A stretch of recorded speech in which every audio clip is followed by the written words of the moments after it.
everyone, my name is Sandrine and I'm a coach with the United Way of Miami-Dade Center for Financial Stability. I'm coming to you today to talk about something that we love to avoid, and that's planning for emergencies. The first thing we're going to cover is natural disasters. If you've lived in Miami for more than a year, you know the way that hurricanes can impact your budget. It's a frenzy. So what you want to do is make sure you're prepared for any occurrence, especially those that may impact you by displacing you or either causing you to be unable to access your own cash. The first thing I want you to do is create a financial kit. So to create your disaster kit, you're going to have to start with all of your documents from a financial institution. That includes your banks, your 401ks, your retirement plans, all in one place. The next thing that you'll want to do is make sure you have your past year tax returns. This helps you gather all information without having to retrieve it from the IRS. The third thing that you want to have is proof of identification. This could be in the form of your passport, your Florida ID, or a voter's registration, including your social security card. Last but really not least is to always have cash on hand. Make sure that you have a bank that is close to you.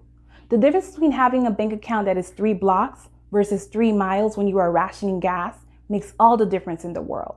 So make sure you have easy access to your cash and you're prepared for this natural disaster by having your kit. The next thing we're going to talk about is unexpected loss of income. And it happens, guys. This could be we lose our hours at our job, or we took on more responsibility, which caused us to be unable to pick up more hours at work. Here's a quick tip.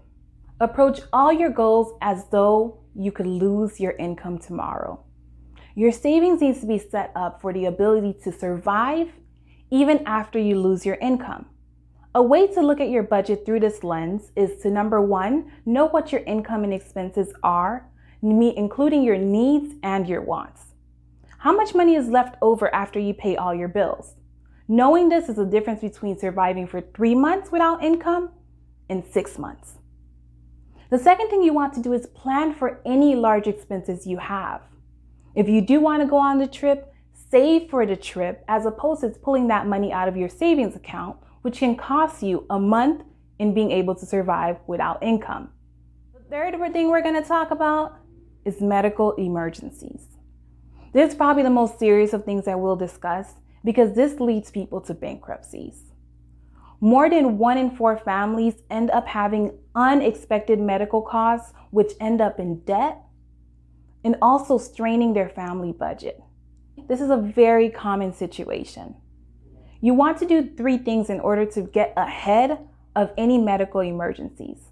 Save your sick time and your PTO for emergency situations. Always be prepared to have compensated sick days as opposed to taking days off where you are not getting paid. The second thing you want to do is take advantage of all employee benefits that allow you to have a health savings account, long-term disability or short-term disability, or any kind of insurance that covers you when you're out of work. If you do not have that option for a health savings account, make sure you're putting money away slowly but surely to cover any out-of-pocket expenses. The third thing to do is to make sure, in case of any emergency, that you enroll into your company's FMLA. This allows you to take unpaid protective leave while still being able to keep your job. That's it for today.